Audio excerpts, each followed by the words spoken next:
To see the fully uncut version of this video, head over to patreon.com/Jonjo Lyons. What's that like to live deliciously?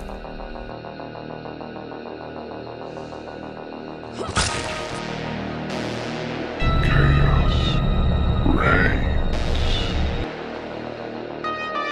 Please don't scream.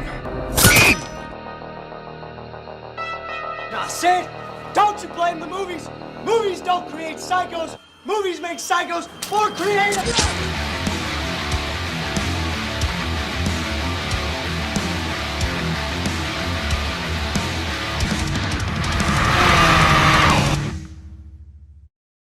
What's happening? My name is Jonjo Lyons, and today I'm here to present to you my review for the Redsin Tower. Written by Fred Vogel and Shelby Lynn Vogel, and directed by Fred. The Redsin Tower stars Fred Vogel's hammer. His actual hammer, not his penis. A teen girl's psychotic ex-boyfriend follows her friends to Redsin Tower, where a night of partying quickly becomes a fight for their very lives. Around 2.5 years ago, I had the immense displeasure of experiencing a trilogy of films that genuinely changed my life forever. I still remember the feeling of terror that rushed through me when I pressed play on the first August Underground. Then, 3 and change hours later, as August Underground penance came to a close, my tolerance for evil and my perception of extreme horror cinema were forever altered. For the better? No.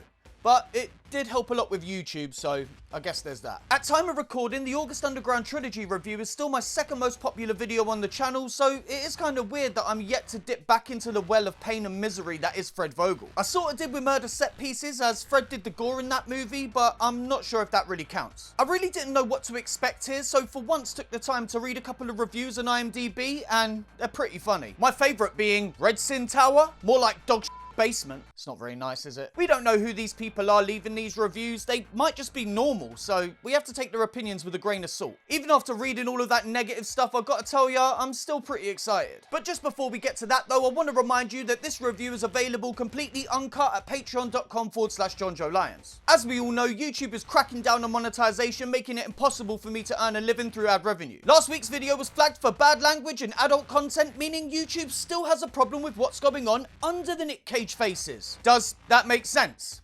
It doesn't make sense. At all. It's censored! Do you understand what censoring is, person manually reviewing this video? It's when there's something against the rules, but then you cover it up so that it's no longer against the rules. Like what I do with all the swearing, all of the gore, the nudity, everything that is against the rules. I censor it. Meaning it's not against the rules now. And it takes a really long time. Do you understand how that works? Yeah?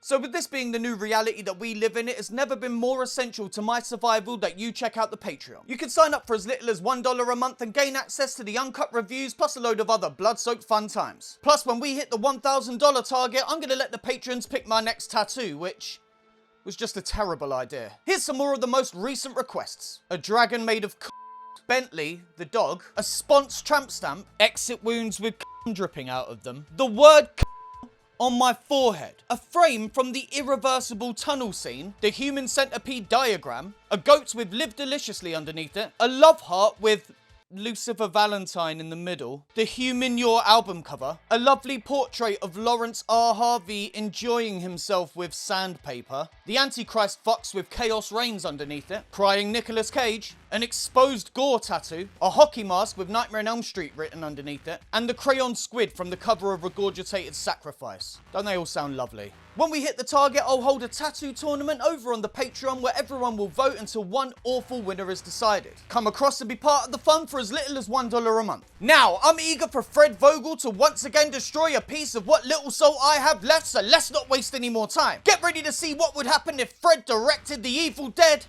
Eventually. This is Redsin Tower. The movie begins with the opening credits as a woman, Kim, is seen lighting candles and running a bath. She gets in and has a bit of a splash around when we cut to the title card. And then we cut to Kim doing something with her partner that I'm not allowed to even suggest without being demonetized. They're having a cuddle. A cuddle. Cut to Kim taking off her ring and handing it to the man Mitch as soap opera music plays. He storms off and Kim starts getting dressed before we cut back to her in the bath. The phone rings before going to answer machine where we hear her friend Becky say she can't believe Kim finally did it and she's coming over. The phone rings again and when it goes to the machine we have this cheeky little transition to Mitch's place as he leaves a message. Kimmy, it's me. Please pick up the phone. I think you made a big mistake. He says he doesn't understand why she would want to leave him, and he loves her more than anything, more than himself.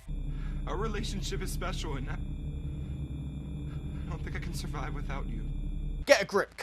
If I know anything about relationships, it's that everyone's a liar, there's no such thing as love, and everyone leaves eventually. It's best you just cut yourself off from the world, because the less people you have in your life, the less opportunity they have to disappoint or upset you. Makes sense?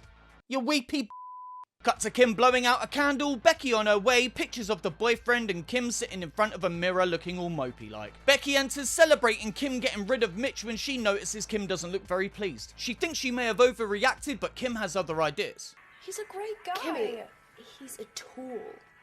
Plus, you said yourself he has a small penis. I did not. Cut to Mitch calling again as he paces back and forth in his apartment. He gets the machine and begs Kim to pick up the phone, asking why they can't just talk. At Kim's, we see she's listening as Mitch gets more upset. Becky then suggests their plan for the evening. I would have told him he needs to go find himself a life while we go out to the hottest party of the year and the first guys who say hello to us. Becky, did we date once? Kinda remind me of someone. Cut to Mitch trying and failing to write a note of some kind before giving up and lying on the bed. He looks at a photo, presumably of the couple, before burning it. Cut back to Becky as she convinces Kim to get her together and come to a party with her. Cue the music as we cut to Mitch and then back to the girls getting ready to go out. Mitch again leaves a message demanding Kim pick up the phone when Becky answers. Would you die already?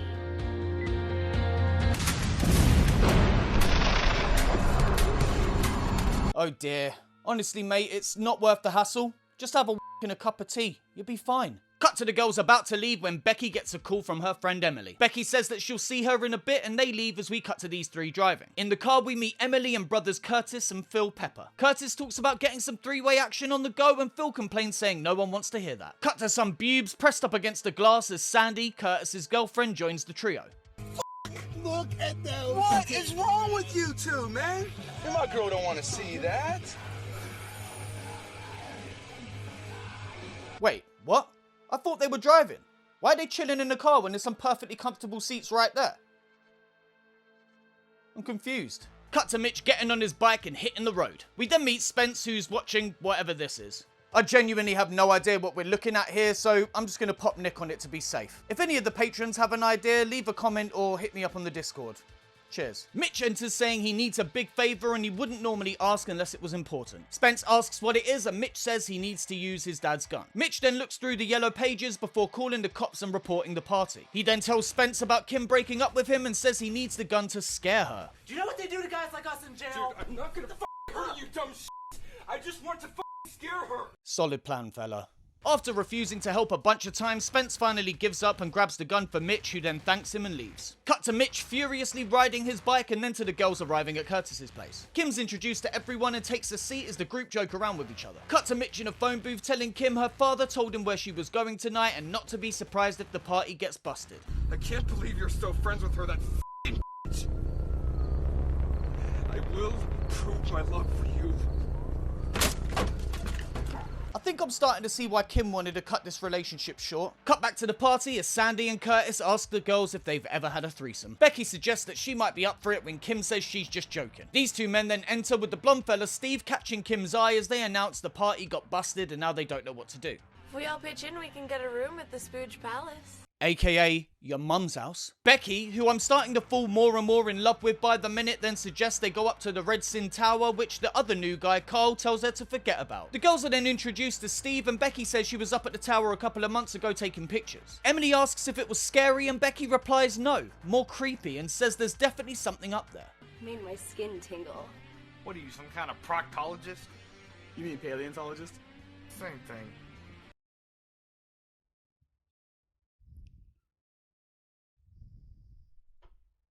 Emily then introduces the boys when the girls go to use the bathroom.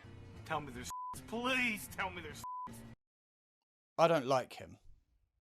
Upstairs, Kim gushes saying that's Steve Jacobs, and Becky says he's into her and that this is a sign that all of today's events have led to the man of Kim's dreams falling into her lap. Downstairs, the guys play pool as they continue to discuss what to do. Kim says her parents told her the tower was haunted, and then the group discusses its history. Steve says the tower was built by this guy Mateo Redsin so he could watch the progression of the city. Becky adds that the guy was sick though and had a bunch of slaves. Then really awkwardly, Steve stops the story to get all flirty with Kim and give her tips on her pool game before returning to the subject of Mateo's slaves.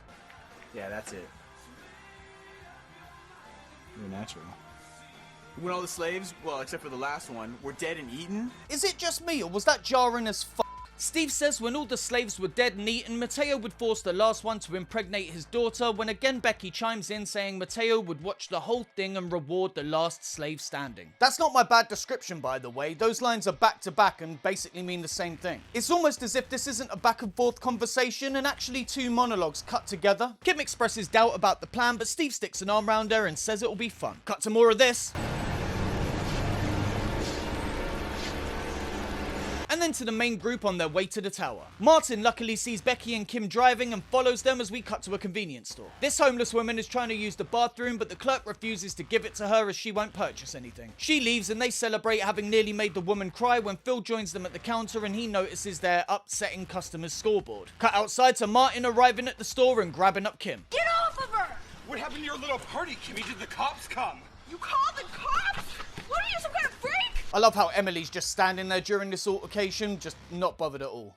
Can't you just off? You f*** Mitch roughs up Kim some more when Steve comes out and decks him. Inside, the clerk gives Phil his stuff for free and tells him to give the woman a kick if he sees her behind the store. Outside, Cole claps Martin with the cooler as Steve gut punches him to the ground. Kim tries to check if Mitch is okay, but Becky pulls her off and they get into the car. Cole then delivers the final blow, sending Mitch into a dream of a happier time. I love you so much. You have to go in the tower. I love you too, baby. Mitch wakes up just in time to see the van leaving, pulls his gun and aims it before putting it in his mouth and pulling the trigger. It's for the best, mate. Just make sure you leave one spare for me, yeah?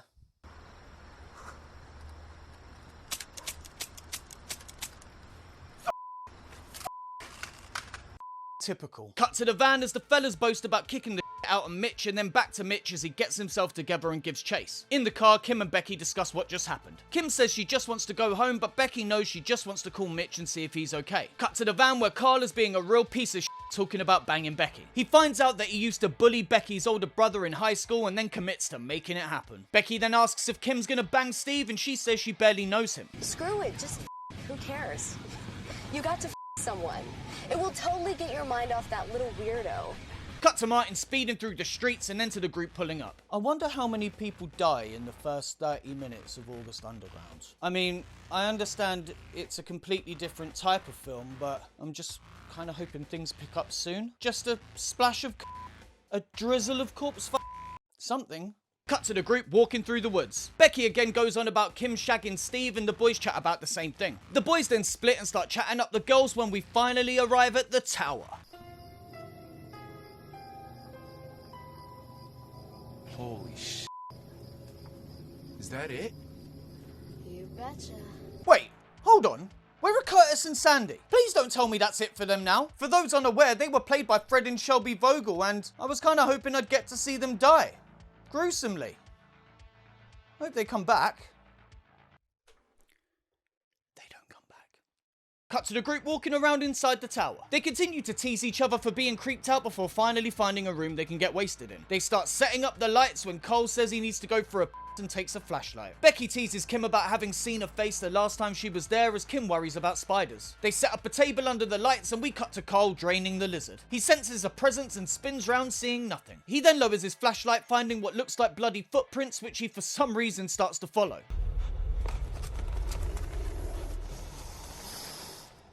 I'm so bad at this.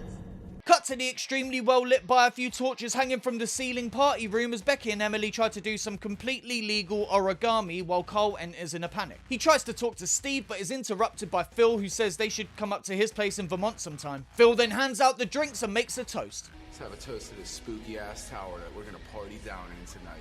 And to that donkey motherfucker Mateo Redsin. Cheers. Steve asks Carl if he's alright when he goes off on one, telling the real story of Mateo Redsin, while images of a violent past appear for our viewing pleasure. He was an alchemist who lived here with his wife. And through his studies, he became obsessed with the human soul. He would lure in poor townspeople and experiment on them in a way that was more torture than science, and eventually found what he was looking for. Carl then starts speaking in the first person as he refers to losing his wife to the evil he unwittingly unleashed in the tower when she was possessed. We then see Mateo help his possessed wife give birth while she's strapped to a table. Tentatively, I reached inside and felt the head of the fetus. Pulling it from the womb and seeing its heinous appearance, I knew it was not one of God's creatures. Nice one, Mateo. Alright, you fire up the barbecue and I'll get the beers in. Mateo pops the baby down and, seeing that it's clearly demonic, bites open the back of its head to release the soul. He then tends to his wife. And by tends to, I mean savagely slits the throat open of.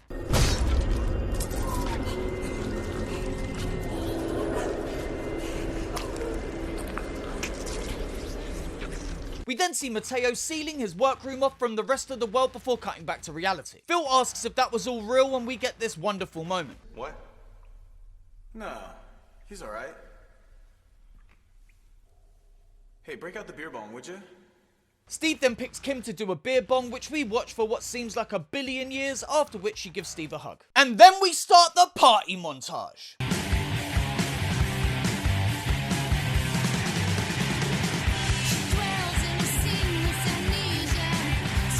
Steve pulls Carl away and they once again discuss banging the girls when we cut outside to see Mitch prying open the van. He picks up the hammer from August Underground but quickly discards it in favour of something a little sharper. Cut back inside as the couples dance and Steve suggests him and Kim go exploring. Kim invites Becky but she says she's gonna hang back with Carl, as does Phil and Emily. Cut to Mitch with his hatchet as he creeps through the tower halls.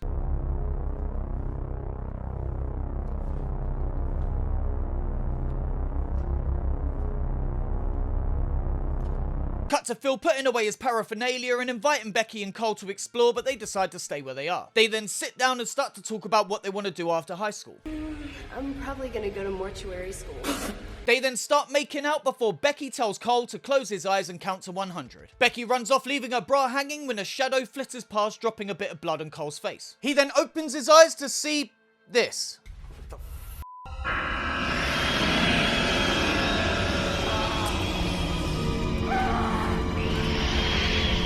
What the f is that? It kind of looks like a chicken burnt beyond recognition and then nailed to the ceiling. A sight that Carl isn't a fan of as he gets the f out of there.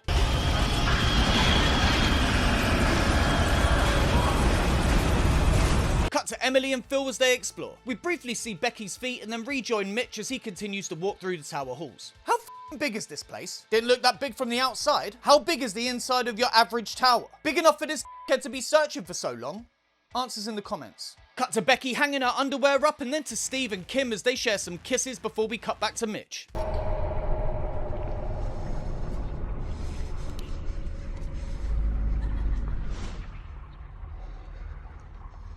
Kim stops the kiss, saying she doesn't feel right and has had a crush on Steve forever. Now she's kissing him on the same day she broke up with her boyfriend and it's a lot to deal with. He tries to kiss her again but she backs away. He asks her if this feels wrong and she says no but thinks it should. Steve then acts the gentleman and suggests they go hang out with the others and take things slow as he doesn't want to make her feel uncomfortable. Cut to Carl running through the halls in a panic and then back to Phil and Emily. She gets some spider webs in her hair and freaks out, so Phil helps her and they continue on their way when Mitch appears out of the shadows.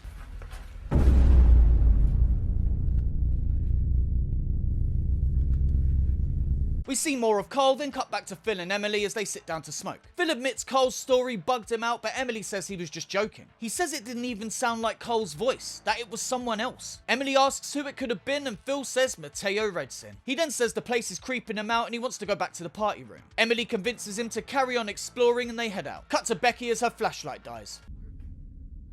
Where is she? Holy shit, Mitch, what the hell are you doing here? Tell me where she is. Not playing around. Becky tells Mitch to stop following them and he says Kim is probably out there f***ing Steve. He then demands Becky take him to her, but she just tells him to f*** off. Ah!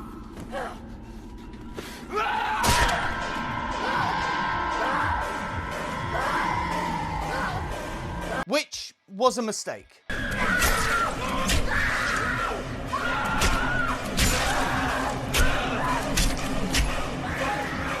Jesus Christ, man, an hour into the movie and finally I have a scene that I can to. Talk about a slow burn. Cut to Steve and Kim getting back to the party room and finding all the beer gone. They go to sit down when we cut back to Phil and Emily. Emily then appears to go into a trance and starts touching up a wall. She then puts her ear to the wall before repeatedly smashing her head into it. What the f are you doing? Stop it! Knock it off! This loosens the bricks, which Emily pushes through, much to Phil's dismay. She steps inside and Phil follows her, dry heaving from the smell. Inside they find what looks to be Mateo's workroom, complete with a skeleton, paintings, markings in stone and empty bottles. Emily starts flicking her hands over the painting as Phil tries to make her snap out of it and whispers of spirits fill the air. Baby, freaking me out. Thief of souls will invade innocent flesh with its demise. The dead will rise to the living, which reincarnate will reign upon the holy until the prowling souls are trapped and confined to fire and brimstone. Emily collapses, and in lifting her out of the room, Phil knocks over a bottle of whatever this is, releasing something. Phil then drops Emily and she discovers what's left of Becky.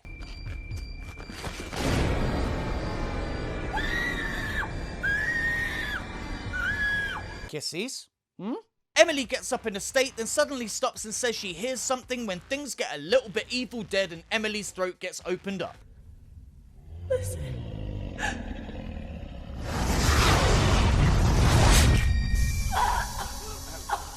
Emily dies as the actor playing Phil goes for the Oscar, and we cut to Kim and Steve having a grand old time. Cut to Mitch on the hunt, and then to Carl as the evil hits him and he starts coughing up maggots.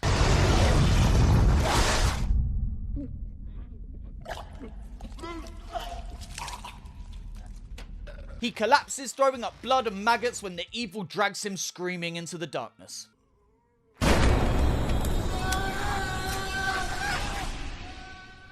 Cut back to Kim and Steve, where Steve gets rappy and Kim tells him to stop. That's when the evil rushes into the room, knocks Steve off, and enters Kim.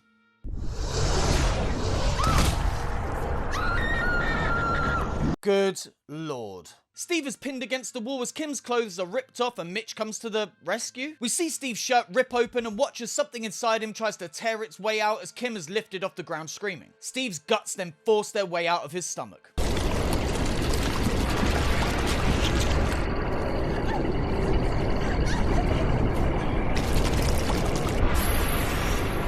Mitch then runs in just as a bright white light fills the room and knocks him back. I'm gonna assume that's the spirit.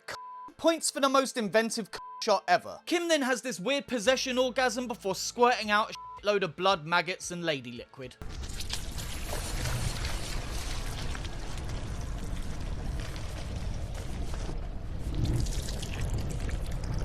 Cut to Kim popping up and scooting herself into the corner when we cut to Phil crying over Emily's body. She suddenly comes to life, turning her head to her true love as the spirit's whispers fill the air once more. Becky then also comes to life and the women spill blood all over Phil doing weird bendy poses. It looks like they're about to tear poor Phil apart when they just sort of lay back down again.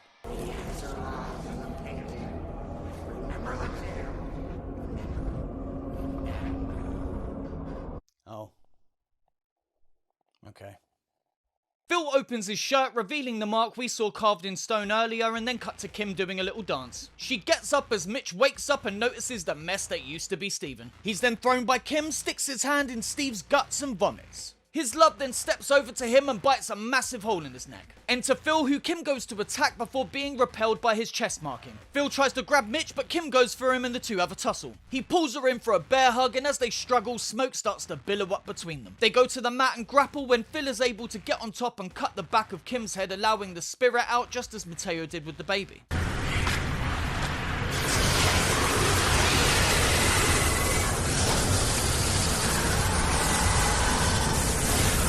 The bright light fills the room once more until eventually Kim is freed from the evil. Phil tells her to open her eyes and that it's gonna be alright as she cries. We then hear a wet thud.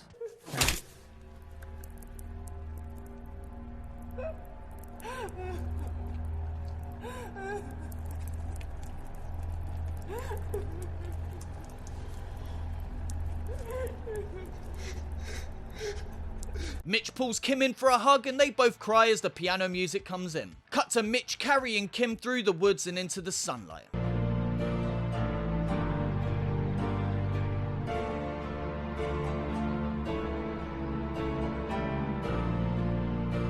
The end. Well, that got intense. I mean, it did take us like over an hour to get there, but still. The Redsin Tower is a film that I really wanted to like going in. Fred Vogel going for an Evil Dead style demon horror splatterfest, that sounds amazing, but in execution the film falls short in ways that can't necessarily be blamed on budget. The story is a familiar one, with a group of friends heading out to a creepy place in the middle of nowhere, stumbling upon a thing that releases demons and then slowly being picked off one by one. The cherry on top here is the additional threat of Kim's psycho ex-boyfriend. You would think adding all these factors together would lead to a third act where Kim is simultaneously hunted by demons and the boyfriend, leading to an epic fight for survival, but that doesn't actually happen. Also, the structure of the action is backwards, giving us a full hour of setup with all the good stuff crammed into the final third. The death scene should have been spread out over the final hour, but instead we have to wait for what feels like an eternity. I think having Curtis and Sandy with the group only to be picked off almost immediately would have helped this. Like, as soon as they're in the tower, they split off to go have sex and get got. I suppose I can understand that with this being Fred's first proper film, he would wish to be more behind the camera this time around, but still, the flashback just wasn't enough to alleviate the boredom. It seems like every element was wasted. The demons are released way too late, over an hour into an 87-minute long film. The dead characters that reanimate do nothing. Mateo Redsin, who could have easily been set up to become a bigger threat, is only in the flashback. And the boyfriend doesn't get possessed and become double evil like he 1000% should have done. It feels like there was an opportunity for this film to be so fun, but Fred was more interested in scene after scene of these extremely unlikable characters. Speaking of the characters, I hated pretty much everyone here. The performance level was what you would expect from a film like this, with the only highlights being Mitch and the demon version of Kim. That's not to say Mitch was good, but he was going for it at least. I like Demon Kim for pretty much the same reason. Kim was such a non-character that when she actually let it loose, it was a nice surprise. I would have much preferred to see her pick up the hatchet and start having to cut down the monsters that used to be her friends to survive, but for what we got, she's good. The gore, when we eventually got to it, was of course very impressive, but that's hardly surprising coming from Fred and friends. All the kills were great, with the exception being Carl. He spent the whole movie being such an annoying piece of shit,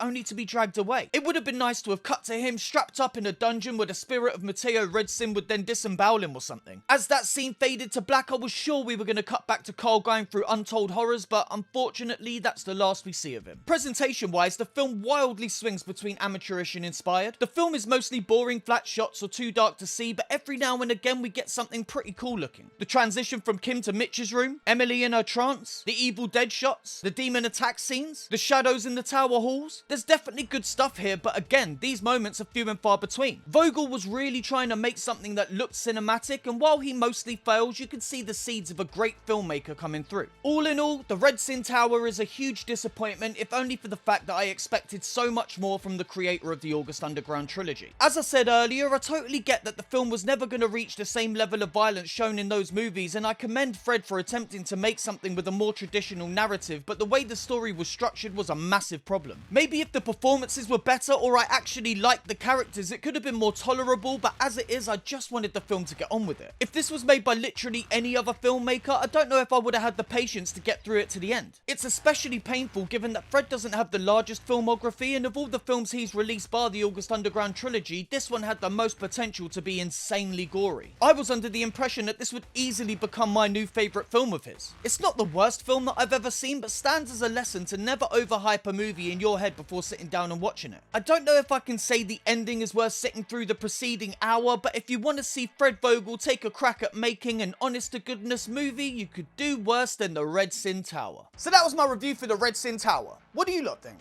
I know it took us a while to get to the good stuff, but holy mother of God, did it get good when we did. I'm gonna have to nominate Becky's death as being my favourite. That hatchet really made a mess of that poor girl's face. Speaking of which, if you want to see Kim get by a ghost completely uncut and early, head over to patreon.com/Jonjo Lyons. There you can find the uncut version of this review, plus others with more stuff being added all the time. We got the uncut reviews, Patreon exclusive reviews, slasher comic breakdowns, commentaries coming soon, the podcast coming soon, and the Discord. With the new weekly schedule, I just don't have the time to go back and re-edit the videos that don't have uncut versions, so massive shouts to patrons Taylor and Pinky for picking up the slack. They're going to be returning those old videos to their bloody vomit-covered glory, and soon we'll be able to say that you can access the entire uncut Jonjo Lyons reviews library at Patreon. Anyway, all that can be yours for as little as $1 a month. You can pledge more. I really appreciate it, as I need to buy that makeup that covers tattoos, especially if the on the forehead one wins.